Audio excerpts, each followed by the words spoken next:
Yang juga jadi sorotan di Kompas Petang, Saudara, Polda Nusa Tenggara Barat menahan Bribtu Rizka Sintiani usai ditetapkan sebagai tersangka dalam kasus kematian suaminya sendiri, yaitu Brigadir Esko Fascarelli. Penyidik masih mendalami motif pelaku membunuh suaminya sendiri.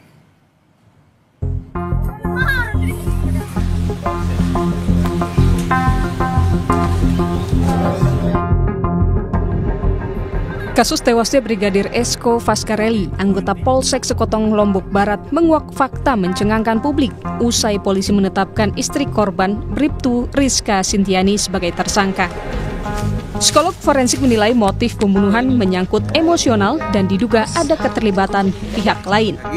Dalam situasi semacam ini, ketika pelaku adalah perempuan dan korban adalah laki-laki, apalagi mereka memiliki ikatan suami istri, maka patut kiranya kita berspekulasi lebih kedepankan kemungkinan adanya motif emosional. Mereka tidak cukup punya kesanggupan melakukan konfrontasi yang frontal terhadap laki-laki, maka dibutuhkan keterlibatan pihak lain untuk menyelesaikan aksi kejahatan yang dia lakukan.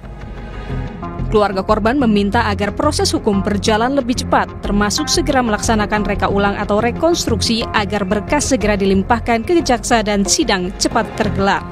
Jadi perkara sudah naik ke tahap penyidikan.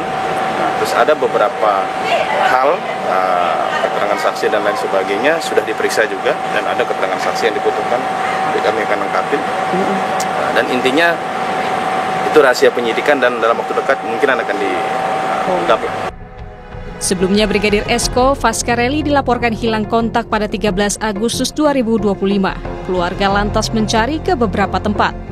Brigadir Esko akhirnya ditemukan dalam kondisi tak bernyawa di perkebunan warga yang berjarak 50 meter dari rumahnya di Dusun Iyor Lembang, Lembar, Lombok Barat, Minggu 24 Agustus. Jasad korban langsung dibawa ke Rumah Sakit Bayangkara. Hasil otopsi mengungkap ada tanda kekerasan akibat benda tumpul di leher korban. Istri korban, Rizka, berprofesi sebagai anggota kepolisian yang bertugas di Humas Polres Lombok Barat, sementara sang suami adalah anggota Intel di Polsek Sekotong. Tim Liputan, Kompas TV. Kita bahas lebih dalam soal kasus tewasnya Brigadir Esko bersama dengan mantan Kapolda Jawa Barat Irjen Purnawirawan Anton Carlyan. Selamat petang, Pak Anton. Selamat petang.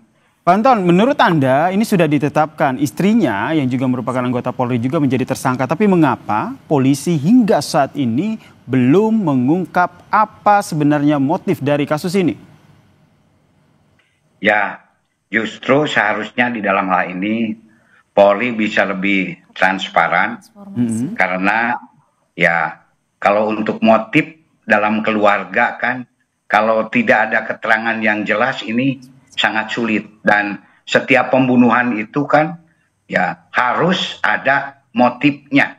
Ya, kemungkinan kalau menurut kita kalau motif dalam keluarga itu ya sebagaimana yang pernah terjadi, bisa motif masalah kurang transparansinya keuangan, kemudian juga bisa juga masalah will dan fear. Nah, karena masalah-masalahnya itu pasti sangat-sangat urgen sehingga sampai mengakibatkan terbunuh. Kemudian juga di dalam hal ini kan wanita. Kalau wanita, saya sepakat ini kemungkinan besar ada kerjasama dengan pihak lain. Karena tidak mungkin ya dieksekusi sendiri, kecuali mungkin ya ditembak ya gitu. Kalau ditembak ya sudah selesai. Dan ini pun juga yang agak heran ini, kalau tidak salah jarak waktu antara hilang dengan ditemukannya itu agak lama ya. Betul, agak lama. Tanggal 13 baru ditemukan tanggal 24. Ini hampir 11 hari. Nah, kemana yang 11 hari ini? Ini perlu penelitian yang lebih dalam.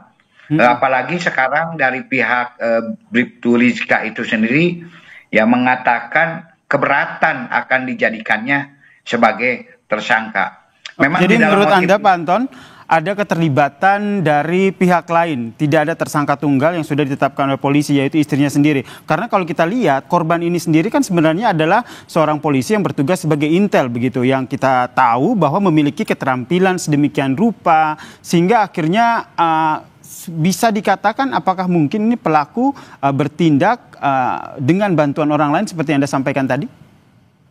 ya itu seandainya tersangkanya itu adalah istrinya gitu kan. Tapi kan ini juga belum jelas apakah betul tersangkanya ini istrinya atau tidak. Nah, karena adanya keberatan-keberatan dan masalah apakah dia punya keahlian atau tidak dalam kondisi yang lengah, ya tetap saja bisa terjadi sehebat apapun juga. Jadi ya walaupun memang kita ahli bela diri saja, tapi dalam titik yang lemah kita bisa saja, apalagi sampai dikeroyok oleh beberapa orang. Ini kan sangat memungkinkan.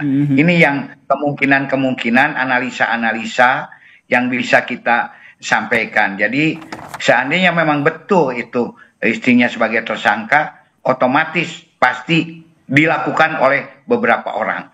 Dan karena motifnya lebih ya, kepada kalau ya Pak Anton, motifnya lebih kepada arah, maaf saya potong, motifnya lebih kepada memang urusan keluarga, karena ini urusan lebih kepada urusan personal gitu, karena ini suami dan istri, atau Anda melihat ada motif lain? Kita belum bisa memastikan secara tajam ya, karena kita kekurangan daripada saksi-saksi. Ya makanya paling juga melihat dari jurisprudensi yang pernah ada. Kalau masalah rumah tangga itu tidak jauh dari sampai terjadinya satu eksekusi itu tidak jauh dari masalah satu keuangan, kedua masalah adanya pihak ketiga, will atau will. Nah, kemungkinan di sini adanya will wanita lain, tapi ini kan tidak diungkapkan siapa wanita lainnya. Sampai-sampai seorang istri begitu emosi seandainya tersangkanya yang bersangkutan ingin menghabisi, tentu ada masalah yang sangat urgent yang tidak bisa dimaafkan. Ini. Gitu. Oke, kemudian dari sejumlah informasi yang sudah disampaikan ke publik, yang pertama sang pelaku yaitu istrinya sendiri ternyata tidak melaporkan kepada pihak desa bahwa suaminya hilang. Kemudian lokasi jenazah ditemukan ini berada di dekat dengan rumah pelaku atau rumah korban. Apa yang bisa Anda baca dari informasi ini? Ya itu mungkin salah satu indikator kenapa Polres pihak penyidik menetapkan yang bersangkutan sebagai tersangka.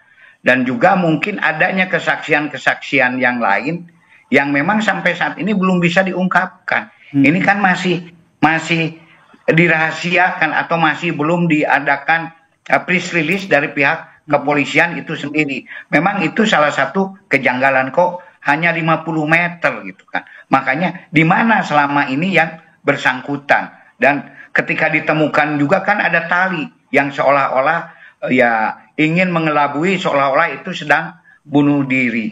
Ini pun juga ya perlu sekali lagi biar masyarakat tidak bertanya-tanya, apa salahnya tim Polri menyampaikan press release mulai dari motif, saksi-saksi, tersangka dan lain-lain.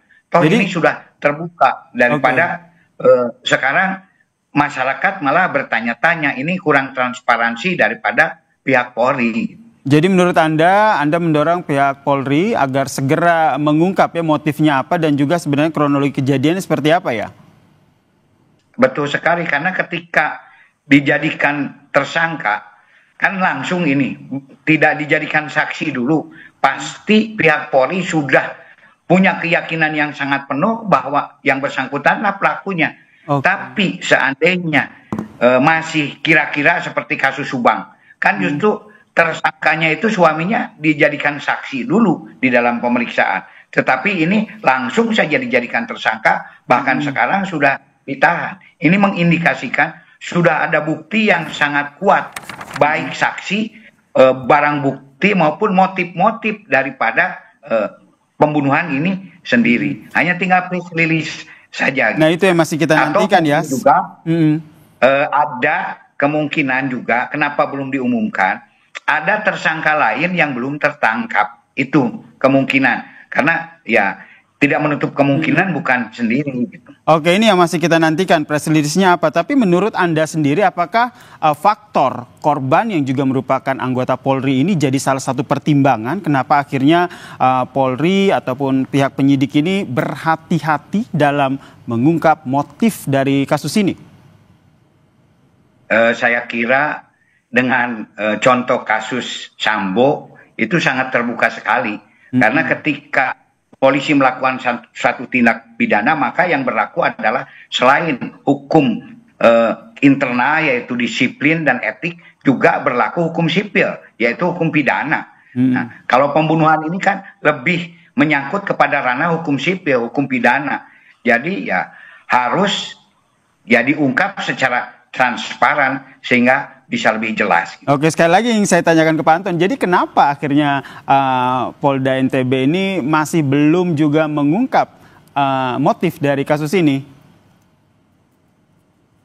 Atau juga mungkin ya masih ragu-ragu kalau menurut saya, makanya ada komplain dari pihak pengacara tersangka. Tapi kalau ragu-ragu, kenapa harus ditahan? Ini juga jadi sebetulnya tinggal keberanian saja. Kenapa ini tidak diungkapkan press release-nya dengan jelas, sehingga bahkan ini kan sekarang sudah termasuk kasus yang ranah perhatian publik gitu kan. Betul. Justru terhadap kasus-kasus yang perhatian publik itu Polri harus responsif memberikan informasi kepada masyarakat sehingga tidak membingungkan masyarakat. Baik, kita nantikan bersama ya seperti apa Polda NTB menguak motif dari kasus pembunuhan ini. Terima kasih Pak Anton Carlyan atas perspektifnya di Kompas Petang. Salam sehat.